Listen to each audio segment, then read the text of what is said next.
čez preval 100, na koncu dol, desna 3 minus, 20, liva 5.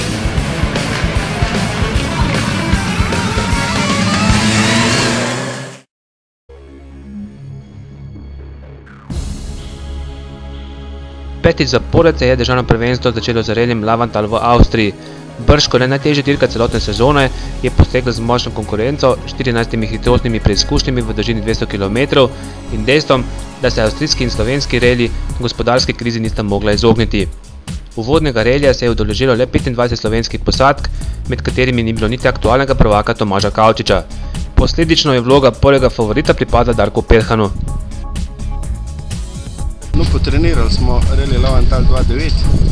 Moram reči, da je praktično isti kot vse leto do zdaj, z majhnimi spremembami. Razlika velika je v tem, da tam, kjer je bil včasih asfalt, je zdaj zdrobljen asfalt, se pravi pesk. Preizkušnja, ki se povz praktično najviše, je pa letos malo poledenila, oziroma v nekaterih mestih pač led, ki je spucan.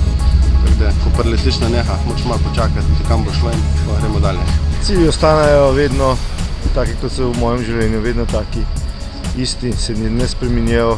Vsako stvar, ki se jo začnem, jo probam izpeljati maksimalno.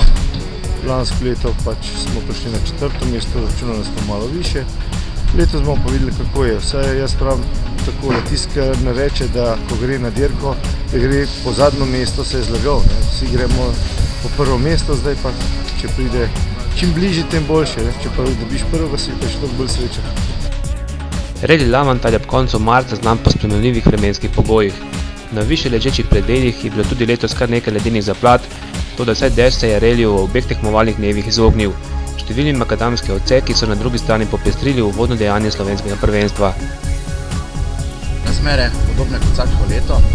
Letos mogoče malček bolj podobne iz leta 2007. Na enih 2-3 brzincih je kar nekaj ledu, nekaj pasti, kjer moraš biti izredno previden. Dosti menjave podlage, ritma, tako da potrebna je 100% koncentracija ves čas, mogoče bolj kot na katerih drugih brzincih. Je pa drugače, meni osebno se ta relij izredno dopade, kljub temu, da je zahteven.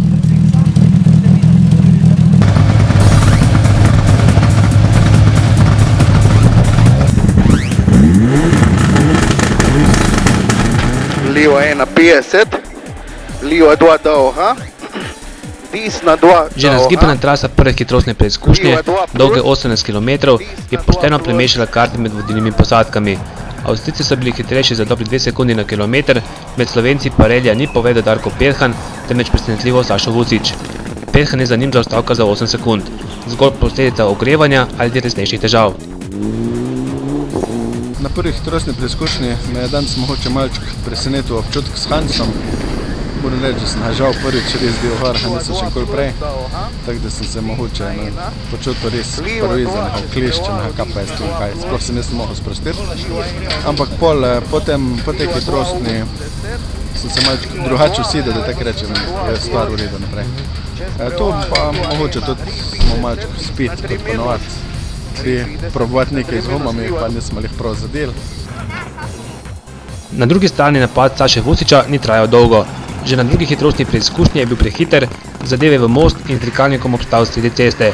Relij je bil za pol ure prekinjen, da so njegov avtomobil lahko umaknili in Mariborčan je lahko le obžaloval izgubljene dragocene točke. Včeraj sva pač po tistem hitrem štartu sva probala potem nadaljevati v tem ritmu. In sva potem kar na drugem hitrostni preizkušnji sva zgleda kljub vsemu, da sem imel zelo dober občutek, bila za malček potem malenkost prehitra v blagem desnem ovinko čez mostiček. Naj jo je malenkost neslo. Avto sem poskušal popraviti, žal pa smo potem zadela za sprednjim desnim kolesom v steber ograje. Posledica tega je bil pač potem trk spredaj, poškodovan avto od spredaj in potem še to, da naj jo je zavilo na drugo stran in smo še potem zadaj udarila, obstala in v nevoznem stanju so potem tudi prekinili brzinci. 50 čez preval liva 4. Čeprav je Peljhan po tretji hitrostni preizkušnji prevzel vodstvo med Slovenci, preobratov ni bilo konec. Peljhan je kmalu zatem prebil gumo, se tudi zavrtel in imel po prvem dnevu že dobrih 20 sekund zaostanka za Janijem Trčkom. Med favoriti je iz boja za vrh izpadel tudi Miha Richter, ki je prav tako prebil gumo, nato pa veliko časa izgubil še v prometnem zamašku v Wolfsburgu.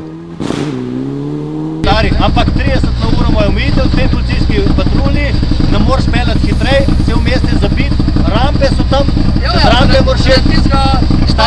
Ja, in ne prideš, najdu. Toda razburjeno kljub je šla karavana relija dalje in Richter je kmalu začel v nove težave. Ob koncu prvega dne mu je začel slabše delovati motor Mitsubishija in s tem je bil dokončno izločen iz boja za zmago. Toda najprej nekaj sekund njegove vožnje pustite s kamero na strehi njegovega dirkalnika.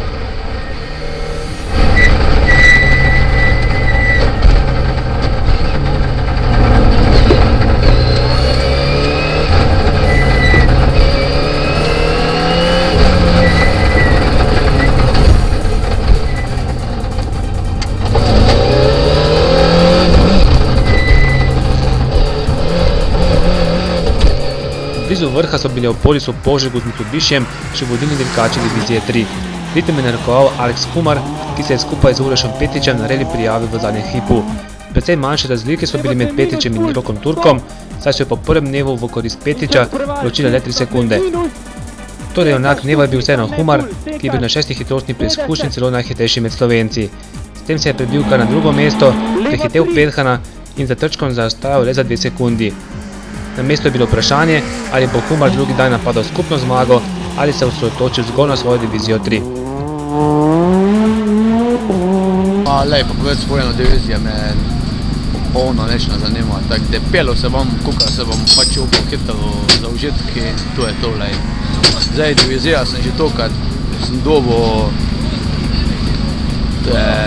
tuk bil spredi, tako da res, pa povedati spojeno me ne zanima, no, res ne. Nam pa zdaj rekel, da me zanima zdaj tam generalca, pa rad se peljal, če se bo le dalo, če avto, vse v redu, čim bolje in to je to, ne, prav nabenega drugega cilja nima.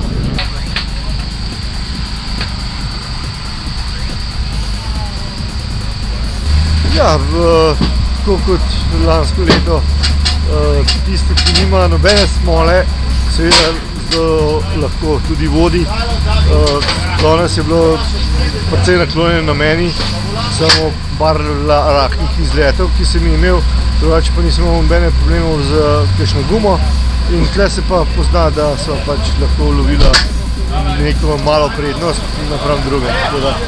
Veliko je, seveda odloča sreča, je pa nekaj tudi znanja, pa tudi moče sem se počas začel privajati tega avta, čeprav je dosti mlajši od mene. Kakšne so plane za jutri? Ja, jaz mislim, da pač bi s tem tempom nadaljeval, malo ga pojačal, ampak preforsirati pa mislim, da se ne splača, ker je isto cel kup ledu še na progi. Ena hitrostna preizkušnja je kar skoraj 2 do 3 km živega leda in se bo treba kar precej merkati.